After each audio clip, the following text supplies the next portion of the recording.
আচ্ছা, আপনি কি কখনো ভেবে দেখেছেন যে কোনো একজন মানুষ অন্য একজন মানুষের সব কথা, অন্যায় আবদার, অবিচার, একদম সব কিছু হাসি মুখে মেনে নিচ্ছে, এমনকি কোনো প্রতিবাদও করতেছে না যে সে মানুষটা তার সাথে অন্যায় করছে, তার সাথে ভুল করছে, বা তাকে বারবার ইউজ করতেছে নিজের স্বার্থ হাসিলের জন্য? এই দুই প্রকারের মানুষ কিন্তু আমরা আমাদের রেগুলার জীবনে ঠিকই দেখি।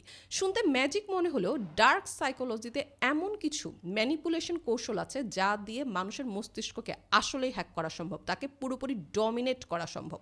আজকের ভিডিওতে আমি এমনই 5টি ম্যানিপুলেশন ট্যাকটিক্সের কথা বলবো যা দিয়ে মাস্টার ম্যানিপুলেটররা সাধারণ মানুষকে ইজিলি নিয়ন্ত্রণ করে ফেলে। আর 5 নাম্বার যে টেকনিকের কথা বলবো, এটাও যে কাউকে নিজের কন্ট্রোলে আনার জন্য একটা টেকনিক হতে পারে, এটা আজ পর্যন্ত অনেক মানুষ রিয়েলাইজই করতে পারেনি। এই ধরনের ডার্ক সাইকোলজি ম্যানিপুলেশন ট্যাকটিক্সের শিকার আপনিও জীবনে হয়ে থাকতে পারেন। এমন ঘটনার শিকার আপনি জীবনে কখনো হয়েছেন কিনা বোঝার জন্য আজকের পুরো ভিডিওটি অবশ্যই দেখুন। Let's dive into the main topic. প্রথম চালটাই হচ্ছে গ্যাস লাইটিং। এই গ্যাস লাইটিংয়ের উপর মাস্টার ম্যানিপুলেটররা এক কথায় বলতে গেলে পিএইচডি করে রেখেছে। এখানে ম্যানিপুলেটর আপনাকে এমনভাবে নিজের নিয়ন্ত্রণে নিয়ে আসবে যে আপনি নিজের বিচার বুদ্ধির উপর, স্মৃতিশক্তির উপর একসময় এসে সন্দেহ করতে বাধ্য হবেন। মনে করেন আপনাকে কেউ খুব একটা বাজে কথা বললো, পরে আপনি যখন এটা নিয়ে প্রশ্ন করলেন বা প্রতিবাদ করলেন যে তুমি আমাকে এমন বাজে কথা কেন বলছো, তখন সে বলবে আমি তো এমন কোনো কিছুই তোমাকে বলি নাই, তুমি কি পাগল হয়ে যাচ্ছ, বা তুমি সবসময় বেশি রিয়্যাক্ট করো। বারবার আপনি যখন বিভিন্ন পরিস্থিতিতে এমন কথা শুনতে থাকবেন, তখন এক সময় আসবে যখন আপনি নিজের স্মৃতিশক্তি এবং বিচার বুদ্ধির উপর বিশ্বাস হারিয়ে ফেলবেন এবং পুরোপুরি সেই মানুষটার উপর নির্ভরশীল হয়ে পড়বেন যে হ্যাঁ, ওই আসলে মনে হয় সব ঠিক বলতেছে, আমি সব ভুলে যাচ্ছি বা আমি ভুল করতেছি। সেকেন্ড ট্যাকটিক্স হচ্ছে লাভ বম্বিং। সম্পর্কের শুরুতে ম্যানিপুলেটর আপনাকে অতিরিক্ত মনোযোগ, প্রশংসা আর উপহার দিয়ে একদম ইউজড করে ফেলবে। আপনার মনে হবে আপনি পৃথিবীর সব থেকে স্পেশাল একজন মানুষ। সে আপনাকে সারাক্ষণ টেক্সট করবে, দামি উপহার দিবে আর বলবে আমি তোমার মতো এমন কাউকে কখনোই দেখি নাই, বা তুমি আমার সেই সোলমেট যাকে আমি এতদিন ধরে খুঁজতেছিলাম। এটা আসলে একটা ট্র্যাপ। এর পেছনে ম্যানিপুলেটরের মেইনলি 3টা গোপন উদ্দেশ্য থাকে। এক, তার উপর আপনার নির্ভরশীলতা তৈরি করা, আপনার ট্রাস্ট গেইন করা, এবং মোস্ট ইম্পর্ট্যান্ট হচ্ছে আপনাকে তার নিয়ন্ত্রণে নিয়ে আসা। ম্যানিপুলেটর যখন বুঝবে যে আপনি তার ভালোবাসার জালে আটকা পড়েছেন, তখনই শুরু হয় ডিভ্যালুয়েশন বা অবমূল্যায়ন। তখন সে ছোট ছোট কারণে আপনাকে দোষারোপ করা শুরু করবে, ইগনোর করা শুরু করবে, আপনাকে সাইলেন্ট ট্রিটমেন্ট দিবে। আপনি তখন নিজেকে অপরাধী ভাববেন এবং সে আগের লাভ বম্বিং পিরিয়ড ফিরে পাওয়ার জন্য বারবার চেষ্টা করতে থাকবেন। এটাই হলো তাদের সেই আসল ট্র্যাপ।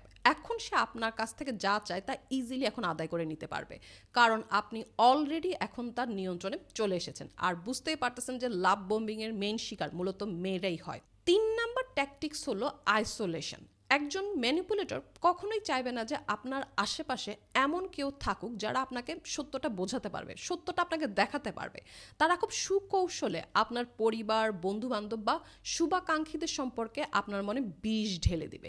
লক্ষ্য একটাই, আপনাকে সমাজ থেকে বিচ্ছিন্ন করে ফেলা, যাতে আপনার ভরসার জায়গা শুধু সে একাই থাকে, আর এর মাধ্যমে সে যাতে আপনাকে ইউজ করে বারবার তার স্বার্থ হাসিল করতে পারে। 4 নাম্বার ট্যাকটিক্স হলো প্রজেকশন। প্রজেকশন এক ধরনের ডার্ক ডিফেন্স মেকানিজম। এখানে একজন তার নিজের নেতিবাচক বৈশিষ্ট্য, চিন্তা বা কাজগুলোকে নিজের ভেতর আসে এটা স্বীকার না করে উল্টো আরেকজনের উপর চাপিয়ে দেয়। এর পেছনে আসলে সাইকোলজিটা কি থাকে? যখন কেউ তার নিজের কোনো ভুল বা খারাপ বৈশিষ্ট্য সহ্য করতে না পারে, তখন তার মস্তিষ্ক সেই দোষের বোঝা হালকা করার জন্য অন্যর উপর তা চাপিয়ে দেয়, অন্যর উপর তা প্রজেক্ট করে। এটা এক ধরনের মানসিক ঢাল যাতে তাকে নিজের কাছে ছোট হতে না হয়। যেমন ধরেন, হাজব্যান্ড হয়তো গোপনে তার ওয়াইফকে চিট করতেছে, কিন্তু হঠাৎ বলা নেই কথা নেই সে তার ওয়াইফকে সন্দেহ করা শুরু করলো এবং তাকে সারাক্ষণ মেন্টাল টর্চার করা শুরু করলো, এই বলে যে তুমি অবশ্যই গোপনে কারোর সাথে প্রেম করতেছো, তুমি আমাকে ধোকা দিতেছো। এখানে সে নিজের অপরাধ বোধকে ওয়াইফের উপর প্রজেক্ট করতেছে। মেইন টার্গেট হচ্ছে নিজের অপরাধ বোধ কমানো আর অ্যাটেনশন শিফট করে দেওয়া, কারণ তখন মূল সমস্যা থেকে আলোচনা ঘুরে অন্যদিকে চলে যাবে। আপনি তখন নিজে নির্দোষ এইটা প্রমাণ করতে ব্যস্ত হয়ে পড়বেন, আর অপরাধী তখন তার আসল অপরাধ থেকে পার পেয়ে যাবে। 5 নাম্বার ট্যাকটিক্স হচ্ছে ট্রায়াঙ্গুলেশন। এখানে ম্যানিপুলেটর সরাসরি আপনার সাথে দ্বন্দ্বে না গিয়ে তৃতীয় কোনো ব্যক্তিকে মাঝখানে নিয়ে আসবে। এর মূল লক্ষ্য হলো আপনার মধ্যে জেলাসি, ইনসিকিউরিটি আর প্রতিযোগিতার মনোভাব তৈরি করা। ম্যানিপুলেটর এখানে সবসময় তৃতীয় কোনো ব্যক্তির প্রশংসা করবে, যেমন আমার ওই বন্ধুটা না খুব কেয়ারিং, সে সবসময় আমার খোঁজ নেয়, অথবা আমার এক্স না আমাকে এই ড্রেসটা গিফট করেছিল, তার চয়েস দারুণ ছিল। এখানে উদ্দেশ্য প্রশংসা নয়, বরং আপনাকে ছোট অনুভব করানো। ম্যানিপুলেটর এখানেই শুধু থেমে থাকবে না, সে তৃতীয় ব্যক্তির কাছে আপনার সম্পর্কে মিথ্যা বা আংশিক সত্য কথা বলবে এবং আপনার কাছে তার সম্পর্কে একই কাজ করবে। ফলে আপনারা দুজন একে অপরের শত্রু হয়ে যাবেন, অথচ ম্যানিপুলেটর দুজনের কাছে ভালো সাজবে। শুধু এতটুকুই না, ম্যানিপুলেটর চাইবে আপনি সবসময় যেন তৃতীয় ব্যক্তির সাথে একটা কম্পিটিশন মনোভাব নিয়ে থাকেন। ম্যানিপুলেটর বারবার ওই তৃতীয় ব্যক্তির বিভিন্ন রকম প্রশংসা আপনার কাছে করতে থাকবে। আপনি তখন নিজেকে প্রমাণ করতে আরও বেশি এফোর্ট দিবেন এবং ম্যানিপুলেটরের প্রতি আরও বেশি অনুগত হয়ে পড়বেন। ট্রায়াঙ্গুলেশনের ইম্প্যাক্ট অনেক ভয়ানক, এটা আপনার আত্মবিশ্বাসকে একদম ডাউন করে ফেলবে। একটা সময় আসবে যখন আপনি নিজেই সারাক্ষণ নিজেকে অন্যর সাথে তুলনা করা শুরু করবেন। আপনি যার উপর রাগ করার কথা, মানে ম্যানিপুলেটরের উপর, তার উপর রাগ না করে বরং আপনি সেই তৃতীয় নির্দোষ ব্যক্তিটার উপর রাগ করতে থাকবেন। দেখুন, যে 5টা ম্যানিপুলেশন ট্যাকটিক্সের কথা এখন আমি বললাম, এগুলোর শিকার রেগুলার লাইফে কারো না কারো কাছ থেকে আপনি ঠিকই হচ্ছেন। তাহলে এর সমাধানটা কি করা উচিত এমন পরিস্থিতিতে আমাদের? প্রথমেই বলবো, নিজের জন্য একটা বাউন্ডারি সেট করুন। আপনার ব্যক্তিগত জীবন নিয়ে কথা বলার অধিকার সবাইকে দিবেন না, আপনার ব্যক্তিগত সিদ্ধান্তে হস্তক্ষেপ করার অধিকার সবাইকে দিবেন না।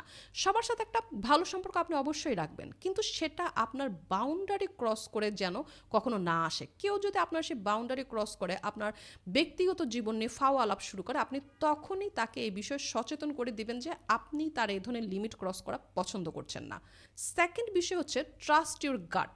যদি আপনার মনে হয় কোনো কিছু একটা ভুল হচ্ছে, তবে সেটাই সত্য, নিজের অনুভূতিকে বিশ্বাস করুন।